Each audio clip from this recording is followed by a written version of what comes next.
बच्चों, आज हम पढ़ेंगे आधुनिक आवर्त सारणी की प्रवृत्ति या गुण।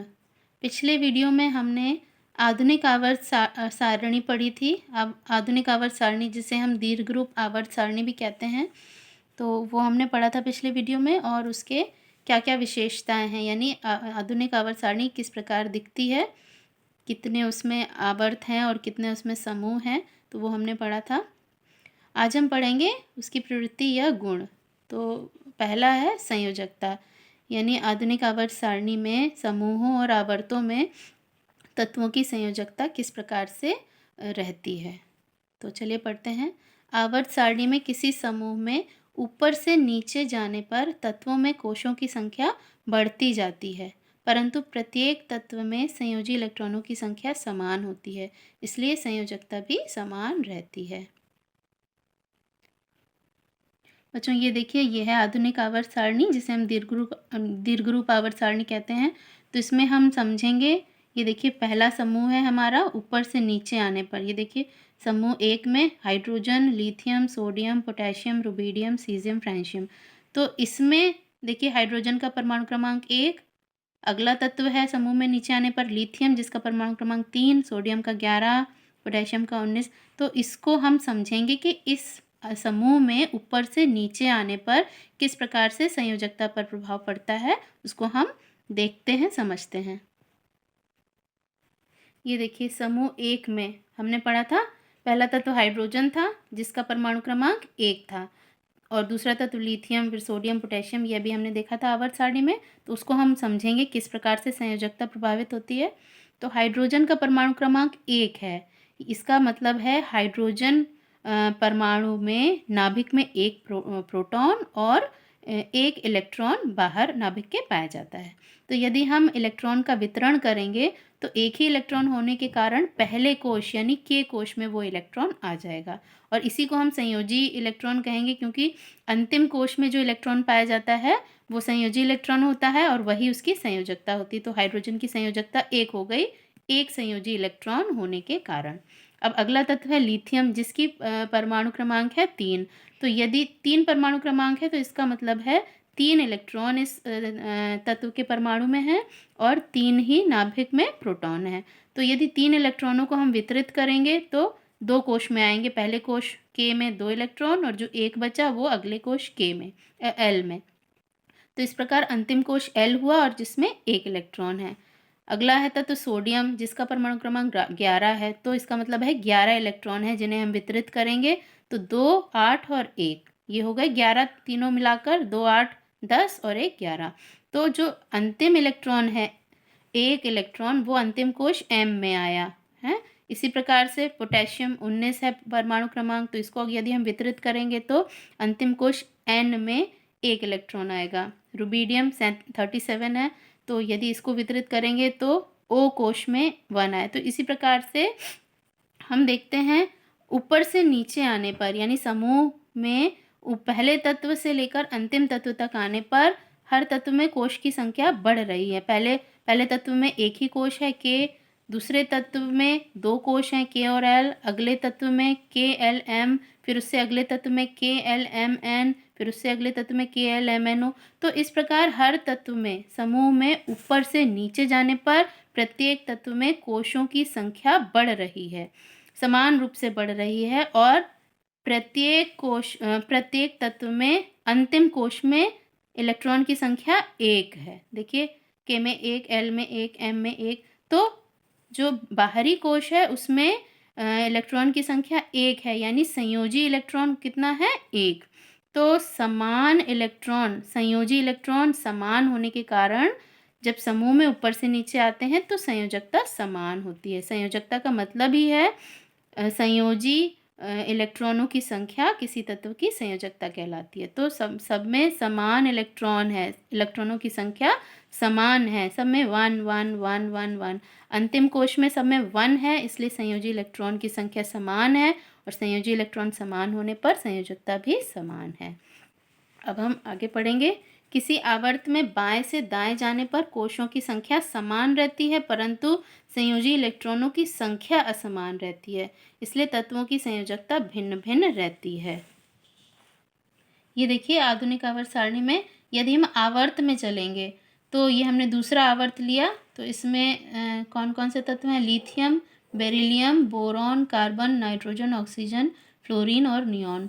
तो यदि हम आवर्त में, किसी आवर्त में बाएं से दाएं की ओर बढ़ते हैं तो कोशों की संख्या समान रहती है, परंतु संयोजी इलेक्ट्रॉनों की संख्या भिन्न भिन्न होती है, जिस कारण संयोजकता आवर्त में बाएं से दाएं जाने पर भिन्न भिन्न रहती है, संयोजकता समान नहीं रहती। तो इसको हम समझेंगे। ये देखिए, इसको हम समझेंगे। आवर्त 2 में अभी हमने देखा था, आवर्त सारणी में पहला तत्व लिथियम, फिर अगला beryllium, boron, carbon, nitrogen, oxygen, fluorine और नियॉन। तो जब बाएं से दाएं जाते हैं तो क्या होता है? लिथियम का परमाणु क्रमांक 3 है, तो इसमें इसका मतलब है 3 परमाणु क्रमांक का मतलब है 3 इलेक्ट्रॉन पाए जाते हैं कोशों में और 3 प्रोटॉन नाभिक में। तो जब 3 इलेक्ट्रॉनों को हम वितरित करेंगे, संयोजकता का मतलब होता है इलेक्ट्रॉनों की संख्या से सीधा संबंध होता है, तो हमें उसको वितरित करना पड़ेगा इलेक्ट्रॉनों को। तो 3 इलेक्ट्रॉन हैं, तो उनको यदि हम वितरित करेंगे कोशों में तो हमें पता है पहले कोश में 2 इलेक्ट्रॉन होने चाहिए, तो 2 और 1 बचा तो अगले कोश में एल में। ठीक है, अब हम बेरिलियम पे आएंगे। बेरिलियम में 4 इलेक्ट्रॉन हैं, 4 परमाणु क्रमांक का मतलब 4 इलेक्ट्रॉन है, तो पहले कोश के में 2 इलेक्ट्रॉन और 2 जो बचे वो अगले कोश में आ जाएंगे एल में। फिर बोरॉन 5, तो पहले कोश में 2 और बचे 3 अगले कोश एल में आ जाएंगे। सी कार्बन 6 इलेक्ट्रॉन है, तो पहले कोश में के में 2 बचे 4 अगले कोश में आ जाएंगे, है ना। तो इस प्रकार से हम देखेंगे कि जब किसी आवर्त में बाएं से दाएं जाने पर कोशों की संख्या नहीं बढ़ रही है, कोश 2 ही हैं। देखिए के एल 2 ही कोश हैं प्रत्येक तत्व में, लेकिन जो संयोजी इलेक्ट्रॉन है आखिरी कोश में, आखिरी कोश एल है सब में, है ना, आखिरी कोश में इलेक्ट्रॉनों की संख्या बदल रही है हर तत्व के साथ। लिथियम में संयोजी इलेक्ट्रॉन 1 हैं, बेरिलियम में संयोजी इलेक्ट्रॉन 2 हैं, बोरॉन में संयोजी इलेक्ट्रॉन 3 हैं, कार्बन में संयोजी इलेक्ट्रॉन 4 हैं। तो इस प्रकार प्रत्येक तत्व में संयोजी इलेक्ट्रॉनों की संख्या बढ़ रही है, बदल रही है। तो संयोजी इलेक्ट्रॉन की संख्या ही संयोजकता कहलाती है। तो प्रत्येक तत्व में संयोजी इलेक्ट्रॉन की संख्या भिन्न होने के कारण संयोजकता भी भिन्न भिन्न होगी। तो हम इस निष्कर्ष पर पहुंचते हैं कि जब हम समूह में देखते हैं ऊपर से नीचे तो संयोजकता समान होती है, क्योंकि संयोजी इलेक्ट्रॉनों की संख्या समान होती है। परंतु जब हम आवर्त में देखते हैं बाएं से दाएं जाने पर संयोजी इलेक्ट्रॉनों की संख्या भिन्न भिन्न है, जिस कारण संयोजकता भी प्रत्येक तत्व की भिन्न। अगला गुण है परमाणु साइज। तो क्या है परमाणु साइज? किसी परमाणु के केंद्र से उसके सबसे बाहरी कोश की दूरी को परमाणु का साइज कहते हैं। परमाणु साइज से परमाणु त्रिज्या का ज्ञान होता है। तो ये देखिए परमाणु साइज के लिए ये एक परमाणु का हम उदाहरण ले रहे हैं। तो परमाणु साइज क्या है? किसी परमाणु के केंद्र से सबसे बाहरी कोश, यानी इसमें बाहरी कोश मान लीजिए O है, तो इस केंद्र से बाहरी कोश तक की जो दूरी होती है वो परमाणु का साइज प्रदर्शित करती है, या जिसे हम परमाणु की त्रिज्या भी कहते हैं। यहाँ से लेके बाहरी कोश तक की जो दूरी है उसे परमाणु साइज या परमाणु त्रिज्या कहते हैं।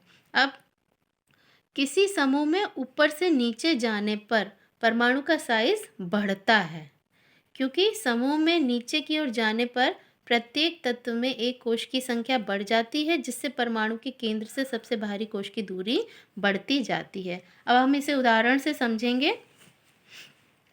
इधर देखिए, समूह में यदि हम ऊपर से नीचे जाते हैं तो हम पहले भी अभी समझ चुके हैं कि समूह में ऊपर से नीचे आने पर प्रत्येक तत्व में एक कोश की संख्या बढ़ती जा रही है। देखिए पहले तत्व में एक ही कोश है, दूसरे तत्व में 2 कोश हैं, तीसरे तत्व में 3 कोश हैं, चौथे तत्व में 4 कोश हैं। तो इस प्रकार समूह में ऊपर से नीचे जाने पर कोशों की संख्या बढ़ रही है, और कोशों की संख्या बढ़ने पर केंद्र से लेकर बाहरी कोश तक की संख्या भी बढ़ती जा रही है।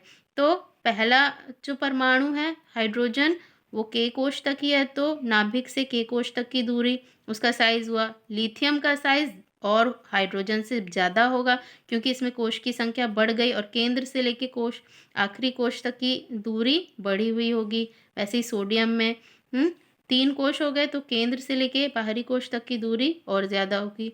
तो इस प्रकार हम यहाँ पर देखते हैं, केंद्र से लेके यदि के कोश तक की दूरी देखेंगे तो सबसे कम होगी, फिर यदि एल कोश तक की दूरी होगी तो उससे ज़्यादा होगी, एम कोश तक की दूरी केंद्र से और ज़्यादा होगी। तो इस प्रकार जब हम समूह में ऊपर से नीचे आते हैं तो कोशों की संख्या हर तत्व में बढ़ती जाती है। तो जब कोशों की संख्या बढ़ेगी तो परमाणु साइज भी बढ़ता जाएगा।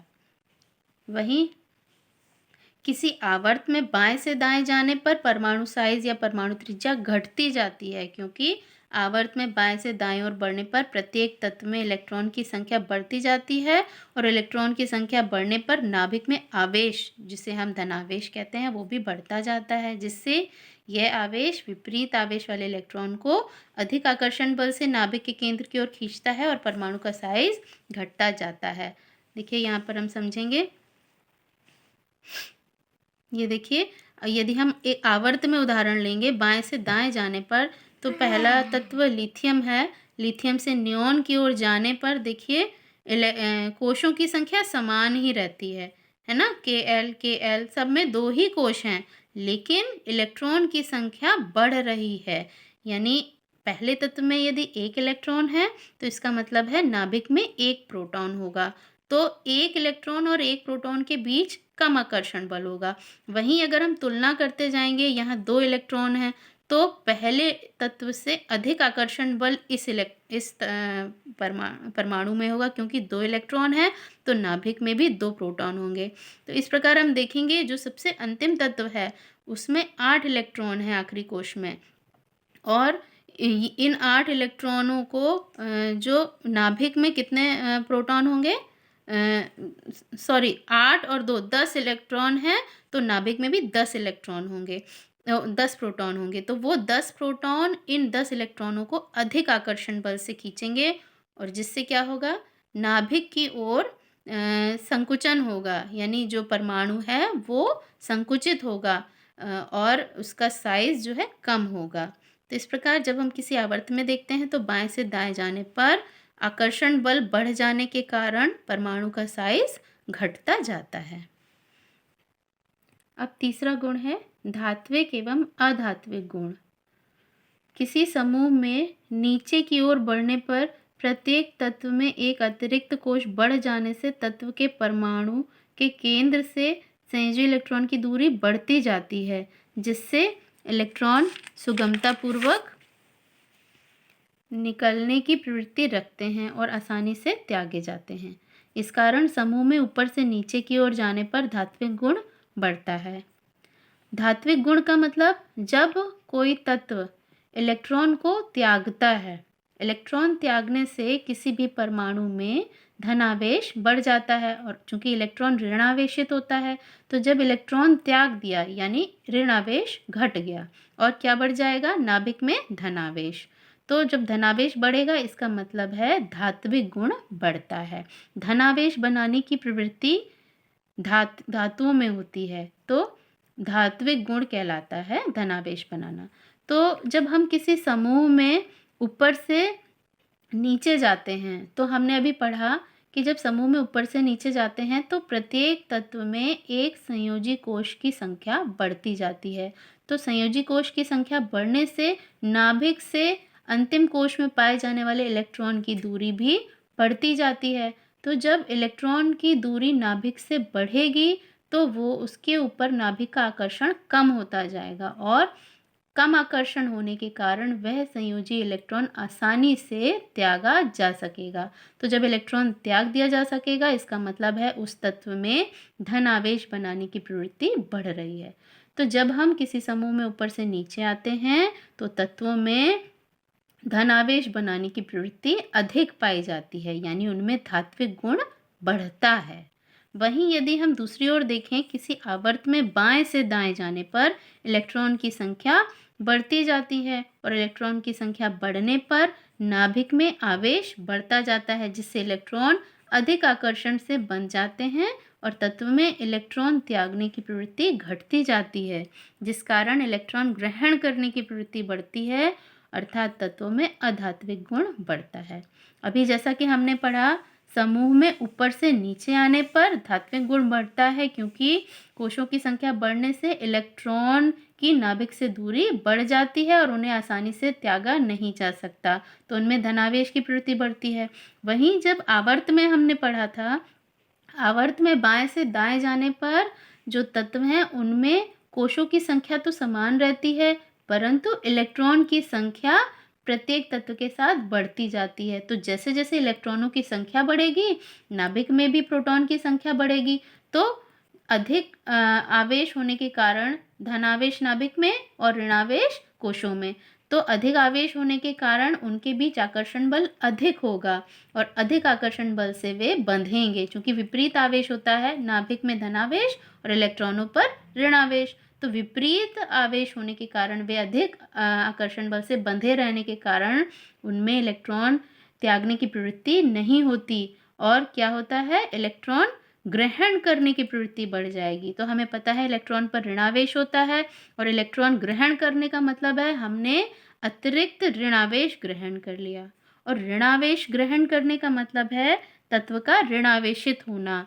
तो तत्व में ऋणावेश बढ़ने की प्रवृत्ति होती है अधात्विक प्रवृत्ति, यानी तत्वों में अधात्विक गुण बढ़ता जाता है। तो आवर्त में बाएं से दाएं जाने पर अधात्विक गुण बढ़ता है और समूह में ऊपर से नीचे आने पर धात्विक गुण बढ़ता है।